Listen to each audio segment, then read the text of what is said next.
and welcome to the Billowing Hilltop podcast. I'm here with Chris. Hello, Chris. Hello. Welcome to the Command Pod. Mind your head as you get in. Take a seat anywhere. Not there. Not there. That's Rod. Chris is an RPG personage. Are you not, Chris? I am now, yeah. TTRPG. Yes. Writer, producer, comedian. You are a streamer on, is it Papa Glitch? Papa Glitch. Yeah, Papa Glitch. Yeah. Is that what people look for? You do stuff with our friend. He's been on the pod a couple of times. Hamilton. Yes. Yeah. Is that Fueled by Chaos? Fueled by Chaos. I'm trying to hold all this on. Oh, you see, I'm doing better You're than I doing thought. You got it. But the big thing is that you are a game designer. You're a game designer. That's so weird to hear. Out loud. You're the first person. And I think that our readers we like to talk about all sorts of stuff in these little intro bits, but talking about games, game design, stuff that's coming up. Why don't you tell us a little bit about that part of your mind? My mind. Tell us about your mind. We set up me and another friend. So the GM of my regular group, regular Dungeons & Dragons group, or role-play group, I should say, because we play everything. He is an incredible artist. And I had written a role-play game that was for ADHD people who can't, because I'm ADHD, and I had written a game that was zero prep. Literally no one needs to prepare. Right, I understand. Because that's my big thing. Like, I really struggle with prep. As someone with ADHD, it's very hard to focus. I struggle with prep too. Yeah. I think it's the big, bane of people's existence and it's the big scary thing to overcome if you want to do GMing is I don't want to railroad my players, but I also want I don't want to be asked a question I don't have an answer I don't want my NPCs to have an intricate background, but at the same time you might not ever speak to them. It is odd how little those things really matter. I don't know. Most of our sessions start with me saying, right, where were we again? Yeah. Do you know what I mean? I mean, once you get into the rhythm with a group that's familiar with each other and everybody got a kind of general idea of how things work, it becomes much less. Yeah, just get into it, and you know what they want, and you know what you like. Do they like comedy? Do they back like to your serious? game, I'll go back to my game. So your game avoids all of this. What's it called? Wait. Let me build the context here. So I was like, I showed him it, and I was like, "Look, what do you think?" And he's like, "This is amazing." I was like, "Oh, if only I had an artist." And he's like, "I'm an artist." And so then we got into it, and we started to roll, and it was called Roll for Hardness or something like that. It was something stupid. Really? And it was just a quick name. It wasn't even meant to. I was going to put it out as a £3 PDF. That's what it was going to happen. Roll for Hardness. Yes, or whatever it was. I don't know. I can't remember. I'll just cross that out. No. And then someone else, another friend of mine, saw the rule set. I was talking to him about it on a thing, and he was like, "Oh, you should call it Dice Hard." I laughed. I said, "We can't. Surely someone's done that." And I went and googled it. Fantastic. There is other companies called Dice Hard, like Dice Company, but there's no role play games called it. So we were like, "Yeah, we could call it that." And so it just became Dice Hard. And then Darby, the artist who I was talking about, my friend, he was like, we'll have the tagline as Roll Hard or Dice Trying. And I was like, fuck, that's great. That's so good. Yes, that is very, very good. A Roll Hard or Dice Try. And then we were like, we'll keep. So we started making it. We literally, I'd already written the rules basically, but it took a while to put it together. And it went from being a 3-page PDF to being a 20-page PDF. So it's not like a one-page game. It's like got it. So it's not like an in-depth TTRPG. It's literally a fast-paced role-play game. Zero preparation. Yeah. You don't even need anyone to know the rules as you sit at the table with it. You just pick up the book and start.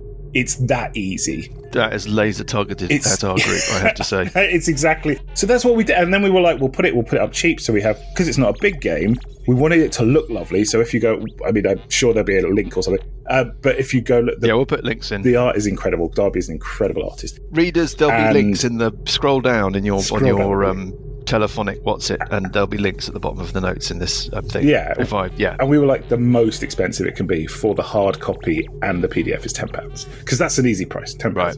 So that's what we did. And so you can get it for £3 for the digital copy, but you can also get it £8. So there's a Kickstarter. Yeah, this is on Kickstarter. So right now when we're recording, we've still got 2 weeks to go. But there are 2 weeks less. I think this will go out on So what day is it today? I don't know. I literally don't know what day of the week it is. It's Tuesday. Okay. So this will go out in a couple of days. Oh, there you go. So you'll have it's like you'll have like lucky 13 days to go. 13 days something like that. Or readers, you follow the link and it finishes August 15th. But so we started that, and then while we were developing that, because we both have ADHD, we came up with all these other ideas. And because I'm a mechanics person, I've written like 5 or 6 TTRPGs in the past. Never done anything with them, just sat on my shelf. And I was like, right, well, let's do more. And Darby was like, yeah, let's do more. I've written a TTRPG, so he'd written 2 TTRPGs as well. So now we have like, how many have we got? We've got so many. We've got 4 or 5 solid ones. Queuing up. And then, so taxis. As soon as we're allowed to, we're going to put the next one up on Kickstarter. So you can follow.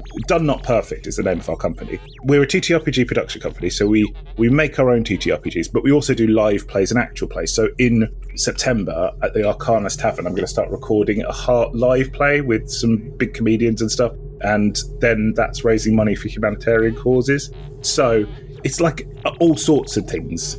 And then we're going to be doing Dice Hard live at cons as well, because it's a live. Where's the What's It Tavern? The Arcanus Tavern, which is like in Shoreditch. It's out there, London. But it's a really lovely place. The guy Ben who runs it, we had a lovely chat, and he's got some great spaces. So awesome. We're going to get some portable mics and I'm a portable mic. Portable mic. Have you got dates for that? No, because people can't. That's not. We don't know when. You don't know. We don't know when it's going to. It's definitely happening in September to record. Okay. I can't tell you. Maybe you come back on and we talk about that. Yeah, we'll talk about now, that. I said, so we recorded a chat about Chris's various projects the other day, and it's too long. I have to say, it rather burst its banks. And it was too long. We were very bad, and I've said that we will not get distracted. But I have one distracting question. Okay, go for the distracting question. You said about dice companies making dice. I noticed you also make dice. I have started to make dice, yeah.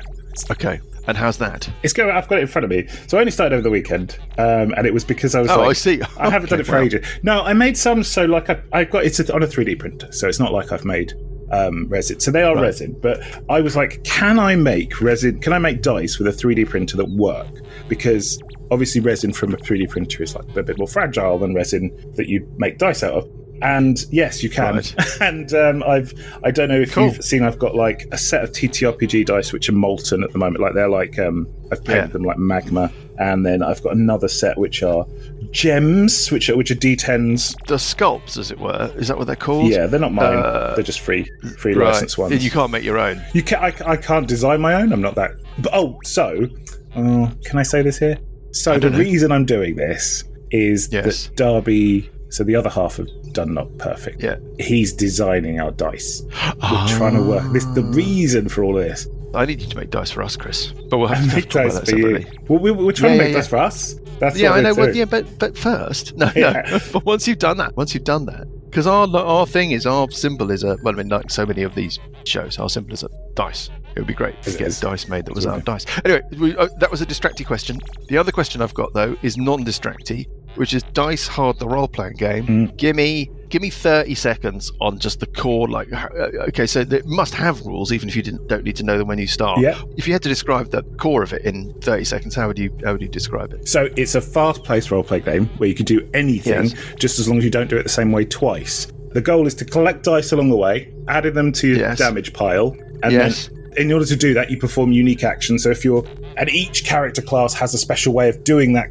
can gain more dice. So you get 2 actions per encounter, 10 encounters per session. You have to do a unique action, which are all like wild and wacky. Like you take equipment in, and that equipment could be a grappling hook, or it could be legendary composer Mozart, and you could use either. You could use them to help you. So you do a unique action, and if you're like the ranger, you can do complicated actions. So if your action you describe is complicated, you gain an extra dice. The dice master decides if you get that, and you also have an ultimate ability that helps you gain extra dice as well. And then at the end, you get all of those dice. They're D6s. And you roll them all together, and that's how much damage you do to the big bad at the end. And everything is chosen from tables. So the DM, the Dice Master, has to roll on a table to make a room. You roll to see what kind of room it is. You roll to see what the atmosphere of the room, what monsters, how many monsters. So there's zero prep.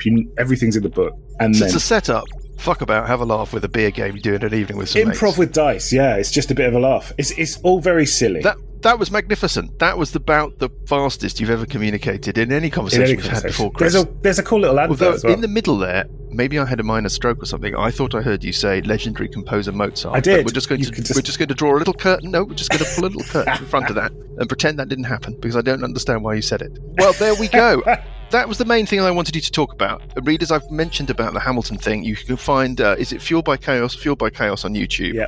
I'm going to be doing painting on there as well soon. Yes, painting. You paint Warhammer figures. Yeah, I paint any figures. But I'm going to start doing tutorials for Fueled by Chaos. It's Warhammer, isn't it? It's Warhammer. We're doing interviews. We used to do Warhammer. We're very old, Chris. Older than you. Only just, though. And we used to do Warhammer in when it first came out. Whatever that was. 1980s. Scary. 70s. Yeah, 80s. Yeah. Late 80s, early 90s. That's when I started. Old school. I don't know why you're so old. Well, that's when we started playing Warhammer. We started playing D&D in 1978, I think, which is a very long time ago. -4. Yes, I remember you. You were a modifier to my attack roll in my very first game. It was a confusion. This stuff is just thrown together. Right, there we go. I think we've done what we were meant to do. Yes. We have not failed. No. Readers, if I can knock our longer chat into any kind of intelligible shape, I might stick it out as a little bonus. So Done Not Perfect Productions, you make games, you do Kickstarters. Your current Kickstarter is Dice Hard. You've got more queuing up like taxis, waiting to be kick-started. Yes. And you stream at Papaglitch, where you paint miniatures and just generally you are a sort of human stream of consciousness. And then, well, it's true. My wife says so far as I can see. And then you do actual plays. So maybe, well, not maybe, because definitely I say we get you back when you've got some like actual play, Arcanist stuff, convention stuff coming up. And maybe you'll have another game in the mix. We'll just catch up and see how everything's going. Yeah, let's do that. Okay. Definitely. Chris, thank you so much for coming to Command Pod. Readers, as always, we love it if you would drop us some stars. This is my new phrase that I've been using, Chris. I'm very pleased with it. The ratings and reviews are always welcome. Subscribe. We have no idea why that helps, but we've just been told that we have to ask you to do it by the secret puppet masters that rule our entire podcast. You can find us on social media at Billowing Hilltoe on Twix, at Billowing Hilltop pretty much everywhere else. If you're old, you can find us on Facebook. If you're older, you can email us at hello@billowinghilltop.com and we will plunge your email into Paul's capacious sack for later retrieval. That's it. I've got no other news or information. Thanks, Chris, for coming to talk to us. Thank you for having me. Very entertaining, and we didn't fuck up. No. Let us push on, readers, with episode 204 of the Billowing Hilltop podcast. Don't give up. Oh, and I finished Shogun. Oh my god, it's brilliant. I'm still watching it. God, it's so good. Brilliant. That's so good. It's really the good. Best thing I've seen in a and he's so very well long cast. Time. Yeah. Yeah, he's perfectly cast. Yeah. He does remind me of that bloke out of 50 Shades, though. What's he called? He's also done lots of other things. Jamie Dornan? Yeah, he does. He reminds me of Jamie. Jamie? Oh, it's just Jamie, isn't it? Just Jamie, yeah, well, you know. Jay. Yeah. Once you've watched it 53 times. Hey. You don't normally throw shade, Graham. That's very good. That's good evening, everybody. Good evening, everyone. We're back for another round of awfulness. I'm here with his copy of the German ideology hidden inside his player's handbook, the socialist Aslan. Dan. Hello. New York, London, Paris, mucus. Everyone's talking about Bob Lucas. Master of spider science, Eusebio Spider Lucas. His helmet only just fitting into the room. We have Hot Viking Graham.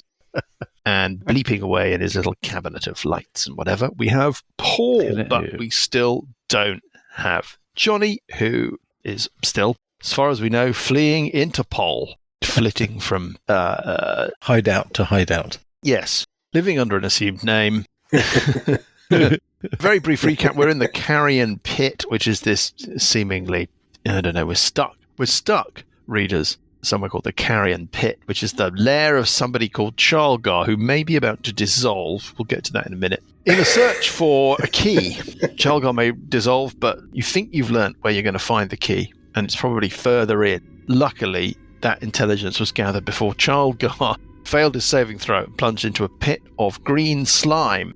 Uncle Buggy made his save and is dangling from his tiny little hobbity fingers above the same pit Sessions and Burple are clueless about what's going on because they can't see through Buggy's smoke. Scaly is looking for his awful dragon creature that has vanished. Parker the same.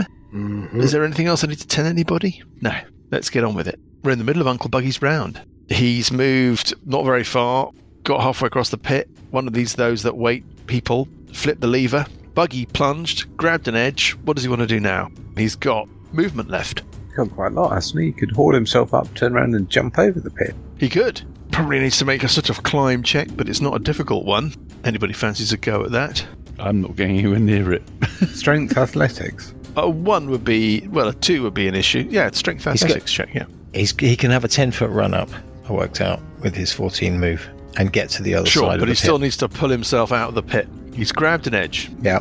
Unlike Parker, who can run along vertical surfaces, Buggy needs to make a roll to pull himself up. Even though he's holding on? Simple climb check. Okay. It's a DC 5 climb check. He gets plus 11. He makes it. He aces it. He springs out of the pit. Yeah. So he could. And then is he going to... He could move back. That was quite a good impression.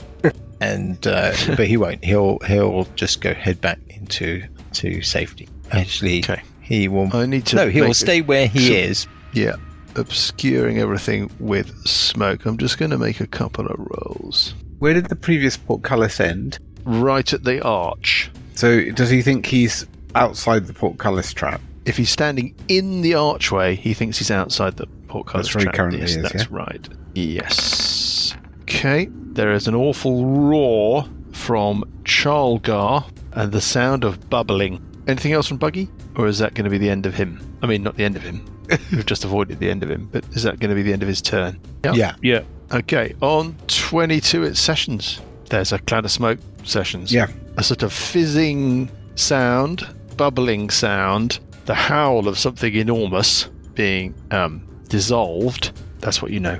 Okay, well, I now can't see anything again, so I'm going to keep an eye out for the dragon guy, and if I see him, I'm going to drop Call Lightning on him. Readying an action on 13, it's I've Parker. cast the spell, so it's just releasing it. You're not readying the spell, but you're readying the action. Yes. Yeah. Parker on 13, you're standing kind of, I don't know, in betwixt and between Dragon things. creature has disappeared, by the looks of it.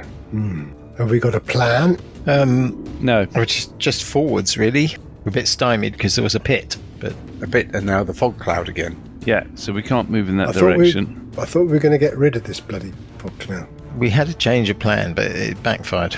But you could move closer. Yes, I will. And ready to hit something. Yeah, I will move up to the edge of the cloud. Remember you could be in the next trap. There is a pit there, isn't there? Where I'm... There's a portcullis trap. There's a portcullis in that corridor. I believe there's a mark on the wall there. Is that a switch? No. Okay, no, but don't worry about that. That's just an artifact of the nonetheless, map. I will move up to before the straight section where I believe that the portcullis is, so that where I it can starts. get a view You know down. where the portcullis starts because there's a stone-shaped hole that Buggy used to escape, marking the end of it. Right. Well, I'll That's what that basically black square move is. to before that then. Cool. Next it is various people. Parker. Peering behind you, Parker. It's behind you. How does it appear? Does it wink into existence? Does it emerge out of Winks the wall? into existence. Can I recognize the spell? Give me an Arcana check. Upgraded Arcana. 17, though. 17. You think it's come visible as a result of making an attack or casting a spell. Right. No. Invisible. Parker, can you give me a will save DC 19, please, as it zaps you with its black staff? A will? You mean... I'm so sorry. I'm thinking Pathfinder. Wisdom save, DC Wisdom 19. Save. Right. Quite tough. 24. 24, you make it. You take the following necrotic damage. Oh, no, not again. Oh, no, not again, what? Sorry, I was just preempting. I see, just like, it's bound to be bad news. Yeah. Whatever. No, it's not. It's not so bad. Oh, no, not again. I Sounds need very to heal, Douglas Adams. actually. It's only on 42, talking of Douglas Adams. You're only, no, I think you've taken 42, haven't you? No, my current is 42. Okay, well, this is not then quite so trivial. That's a very good reason to get healed. Raisin? Oh, God. His current. Oh, I It's see. a joke from That's weak. Yeah. Pauline. Thank you. That wasn't much bare buns. 16. That's a good roll. 16, 26 points of necrotic damage, Parker. Zap. Medic! And then it keeps moving. 7, 8, 9, 10, 11, 12. Zooms back round into the atrium just north of Scaly. I need a heal soon. And stuff goes on that Buggy can maybe hear a bit of movement from his just in the chamber. Sneer is still seemingly training a bow on the doorway, but looks like it doesn't know what to do because it can only see smoke. That is it for all of that lot on 12. And this creature has just run straight up round the corner towards you, Scaly. The scary dragon monster. It's Scaly. Yes, I'm just going to open another beer. Tonight's beer is Reliance Pale Ale from the Brixton Brewery. I'm still on very delicious Vocation Special Edition roll with it. It is really, really lovely. What, the same as last week, Paul? Yes. Not the original? Yes, I had 2 left over from last week. From last week? From last week I had 2 left over. Yeah. Amazing. Right. What do you want to do, Scaly? Scaly's going to go right up into his face. Right up there. You watch. And he's going to do an attack on him. It's advantage. Okay. So I'm class 24. I'm class 24.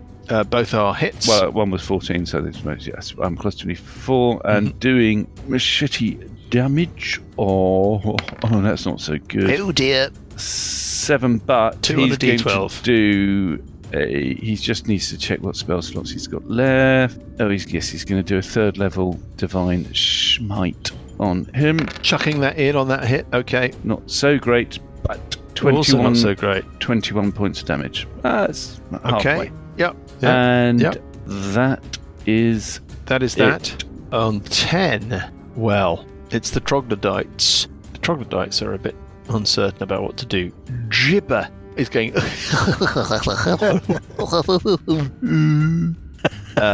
Chalgar falls into the pit of green slime. Bubos is hanging tough, but we need to deal with Chalgar. Chalgar starts his round in the slime, and that means only one thing. He takes another round immediately of slime damage. It's quite a lot of damage. It is, in fact, this much damage.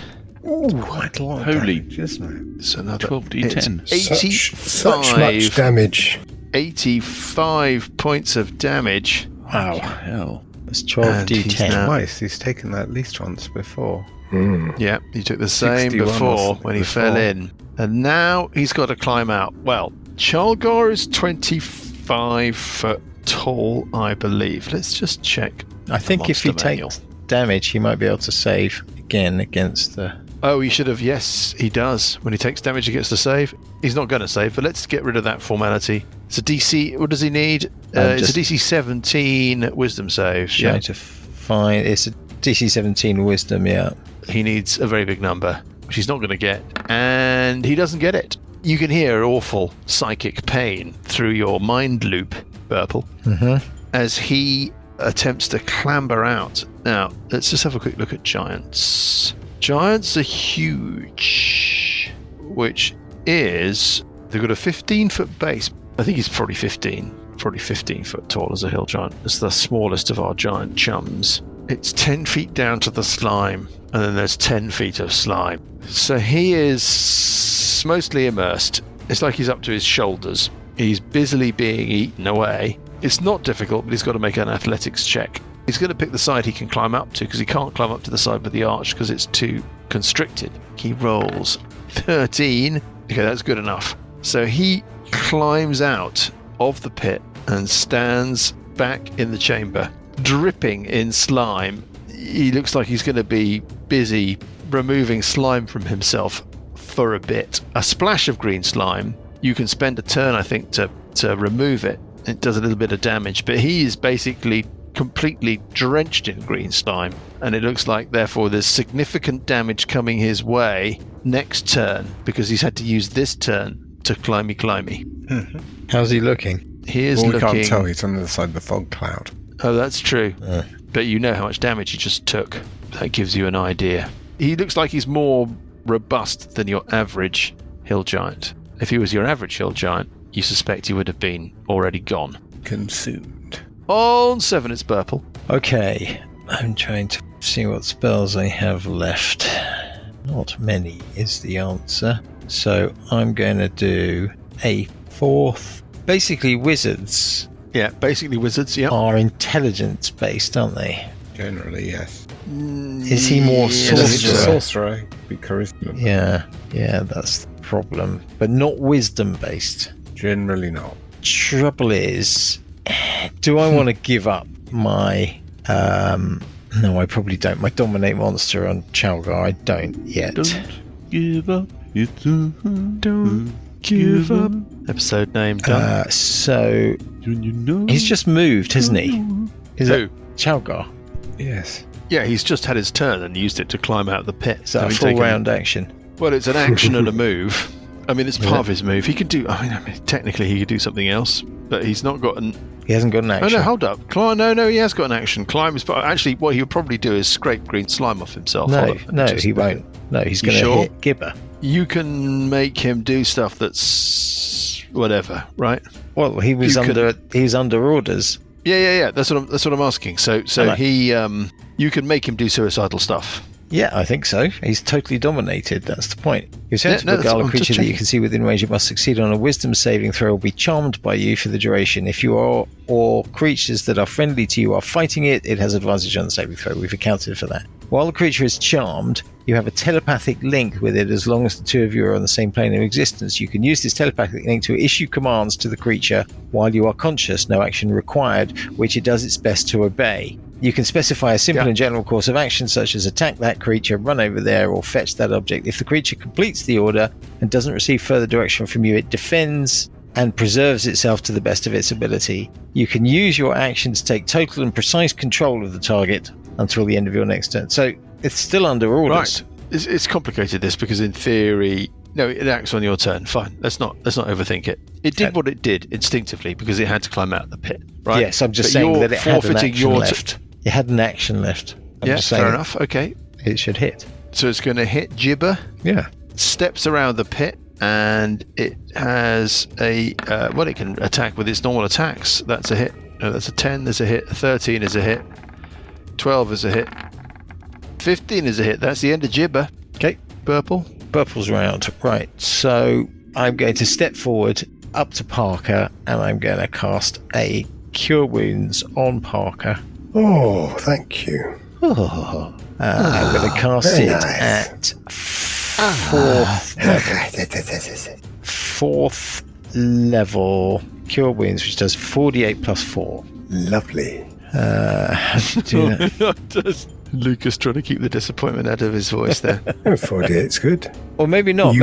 No, I've got another heal. I'll do 4. No, this is better. I'm a bit low on resources, you see. So 24 points. 24 points of happy for Parker.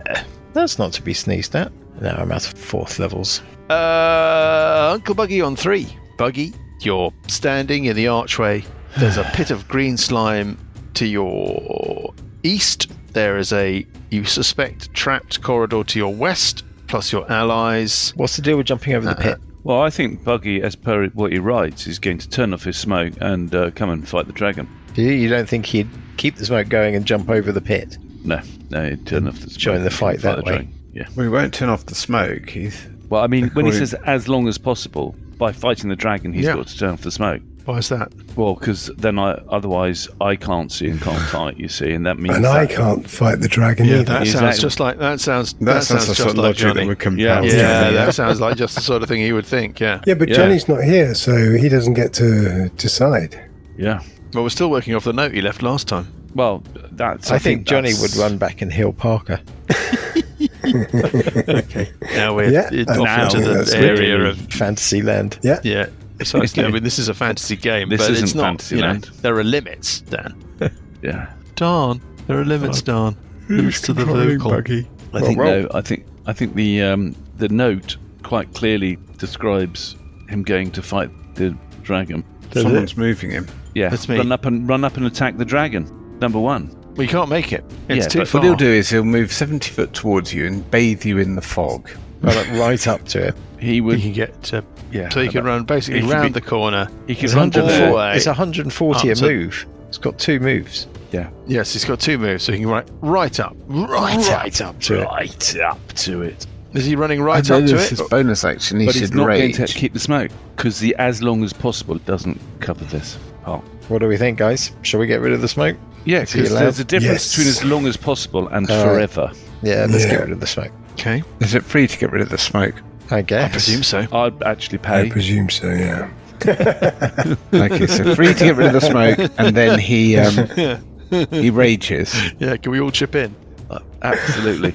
And then he rages. Yeah. So he runs right up to the weird dragon creature, ends his smoke, starts his rage, but doesn't attack. I don't think he starts his rage.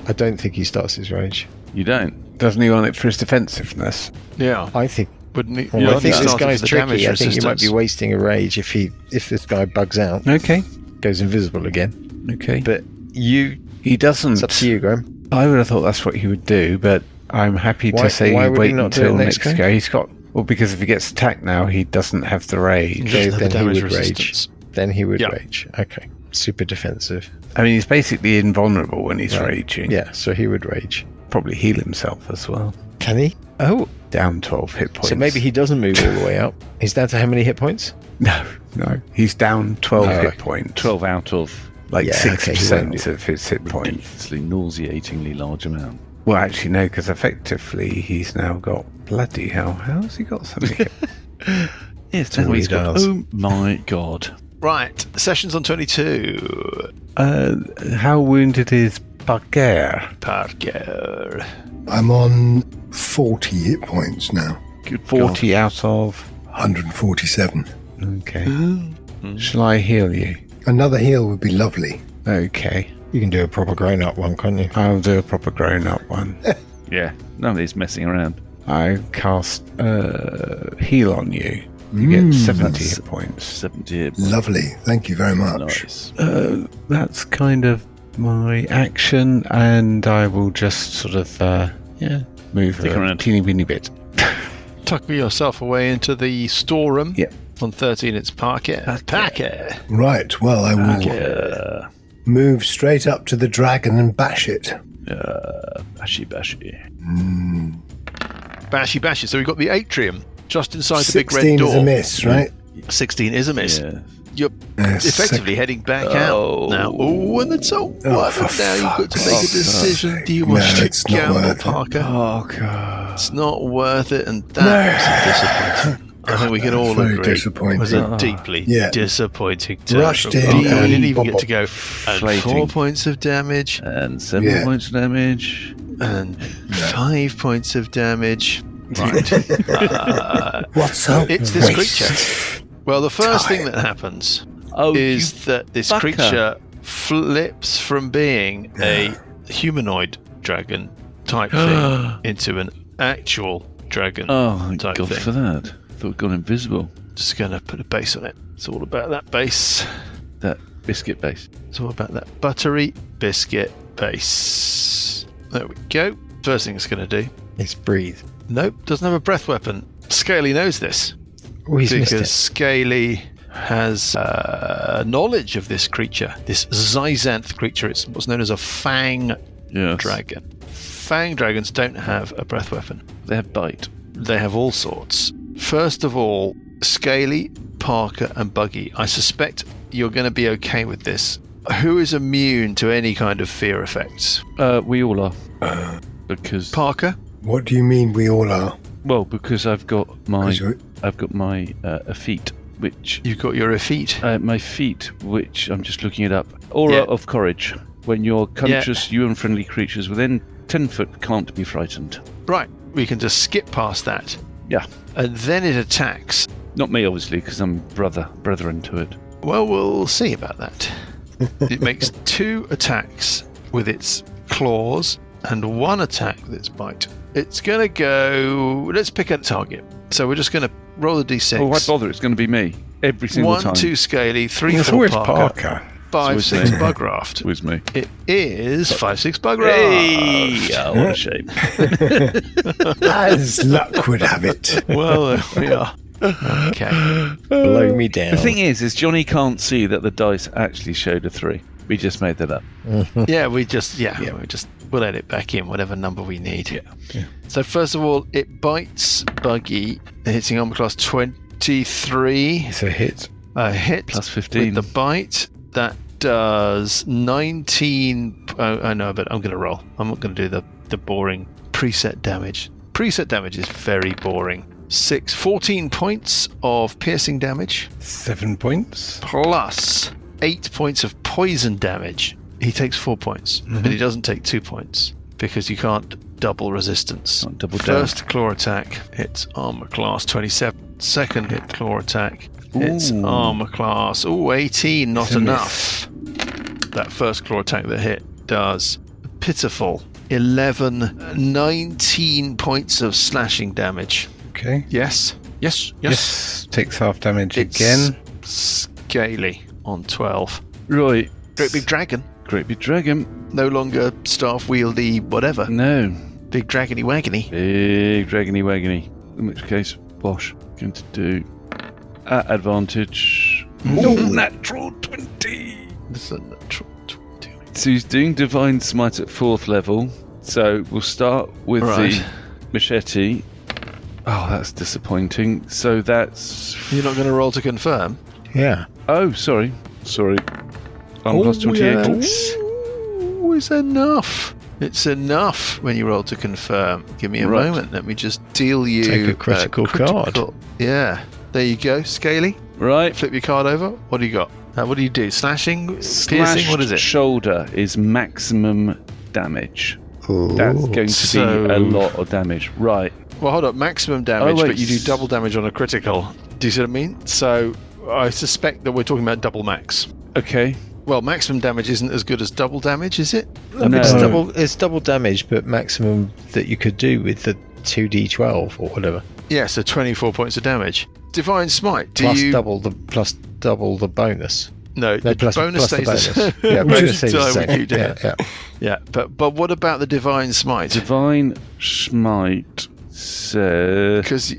No, it's critical hits. I think it's... When you hit with a melee weapon, you can expend a spell slot to deal extra radiant damage. That's all it says, basically. Do you double those dice? Yes. Yes. We have done in the past. I can't remember. We have done in a second. In the past. You definitely roll... Does it double when you do a critical? I can't believe I think you normally double all dice, don't you? I can't believe we're having this conversation. When you score a critical hit, you get to roll extra dice for the attack's damage against the target. Roll all of the attack's damage dice twice and add them together. Then add any relevant modifiers as normal. So I would say yes. Yes. And then they're all maximized.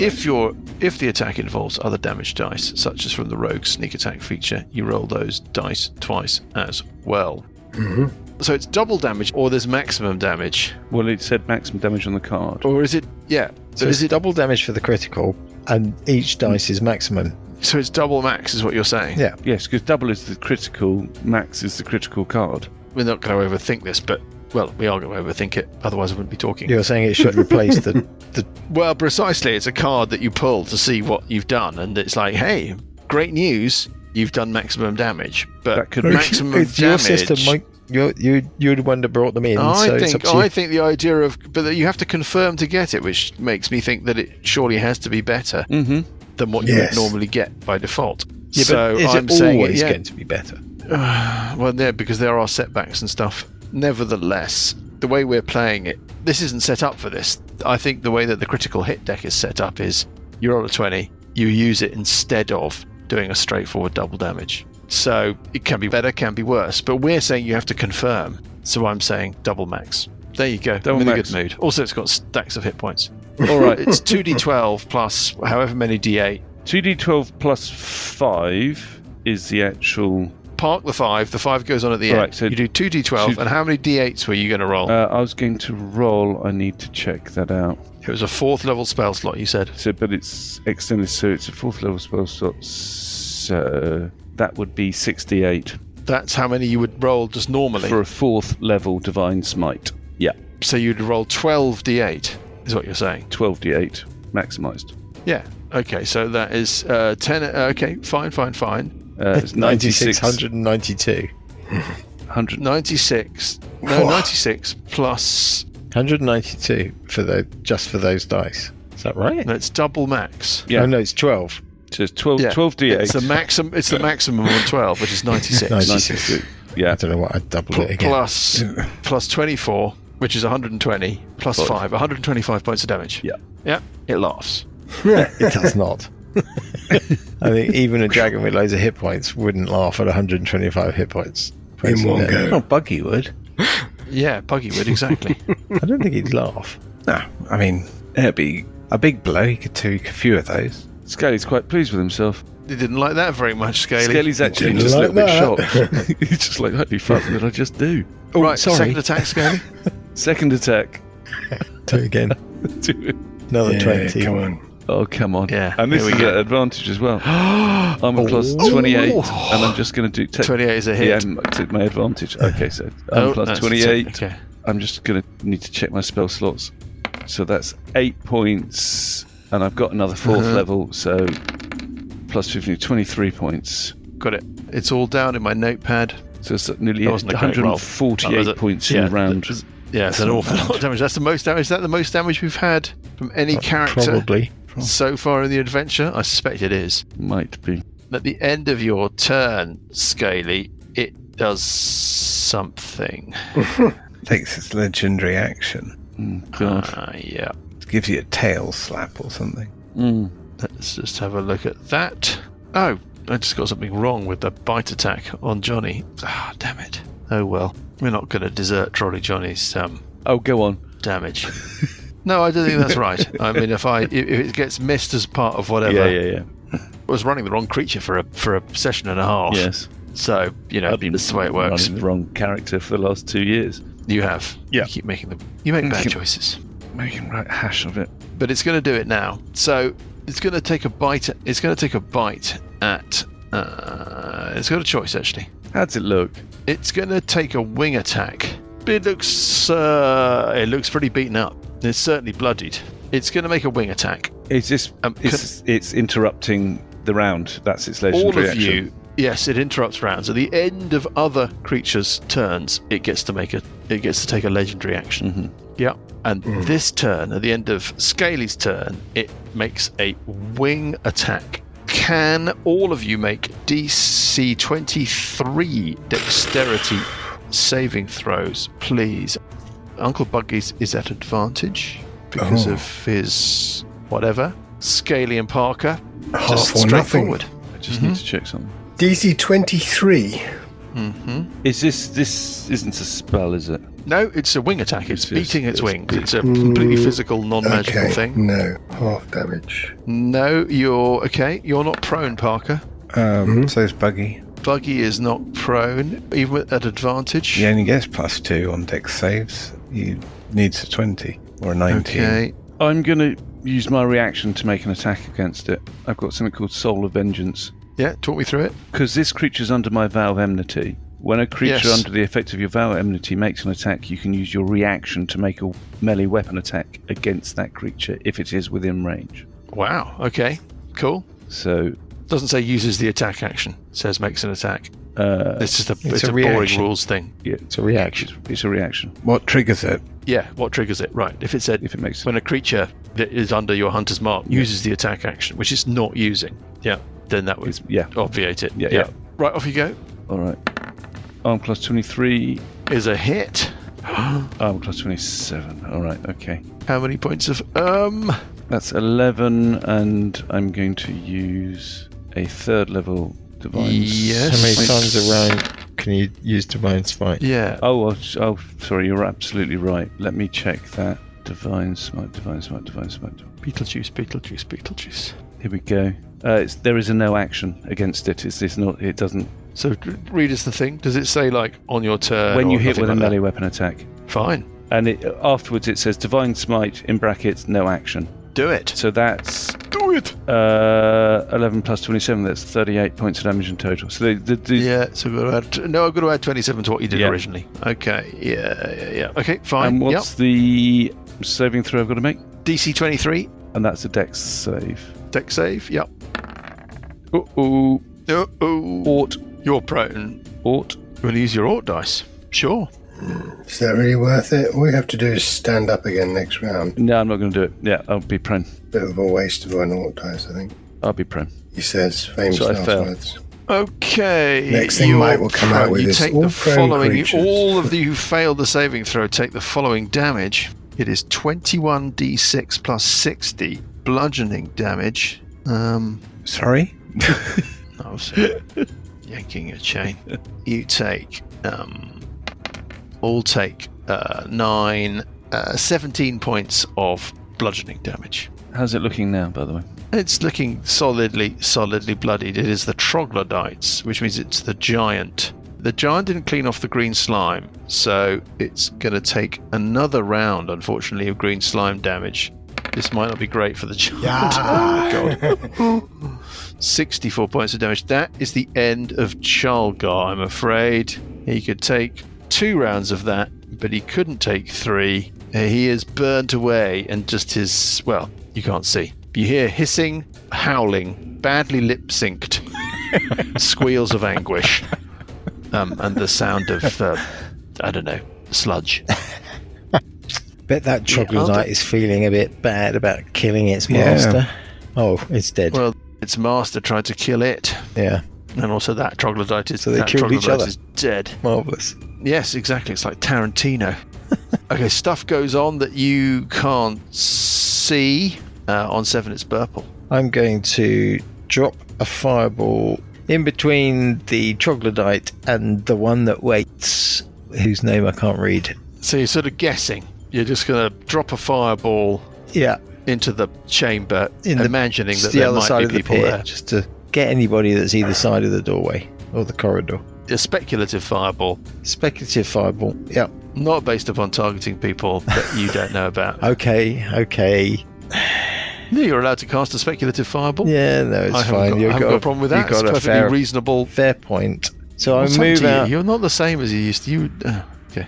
You've changed, Dan. You've changed. I'm That's not all as I'm argumentative as I used to be. No, I hardly know you.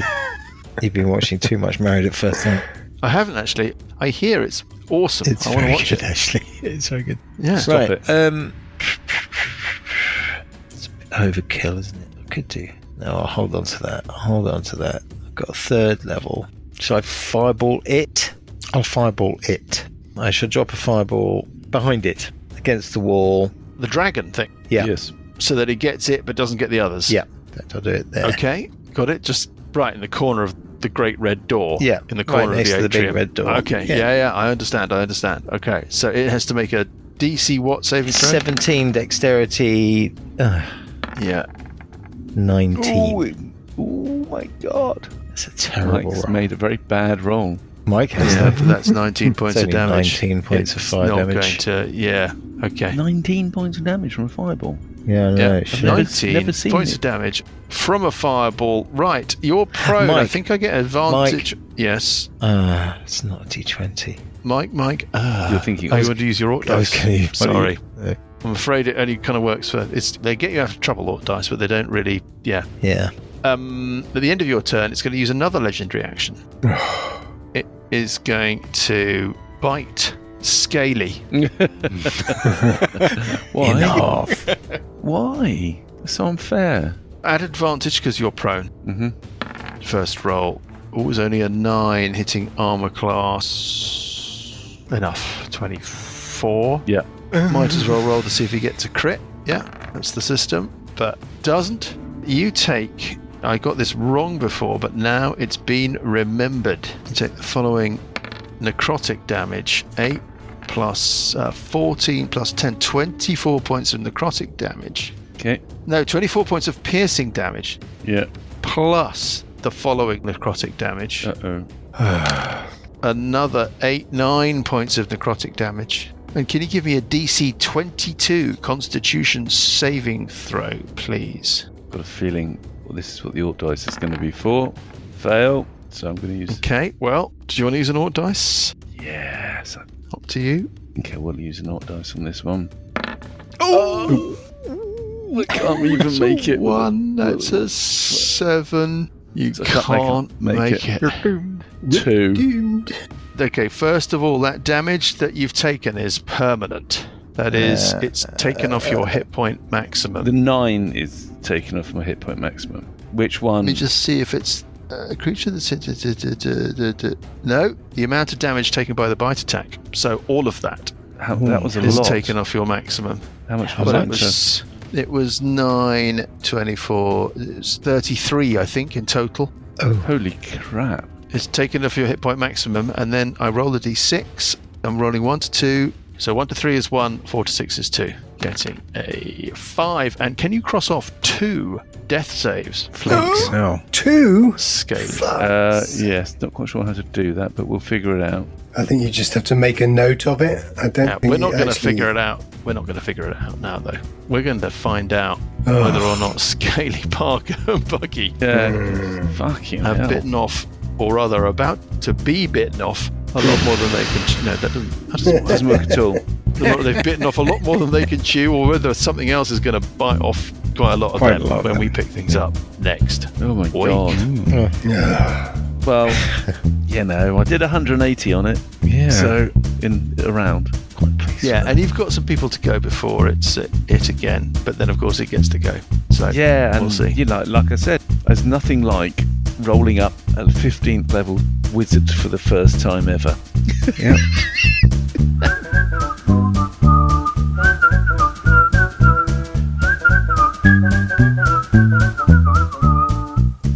The Billowing Hilltop podcast is a Billowing Hilltop production. Dungeons & Dragons is a trademark of Wizards of the Coast. Kings of the Rift and Age of Worms are copyright Wizards of the Coast. Kings of the Rift was written by Greg A. Vaughan. Music is from Kevin MacLeod and Incompetech.com and is used with thanks under the Creative Commons license. Additional music and sound effects come from the wonderful Sirenscape. All other original material is copyright Billowing Hilltop. Role-playing games are all about getting people together, and we use Roll20 as our tabletop, the perfect place to host your game, and Discord to host our chat. Thanks for listening!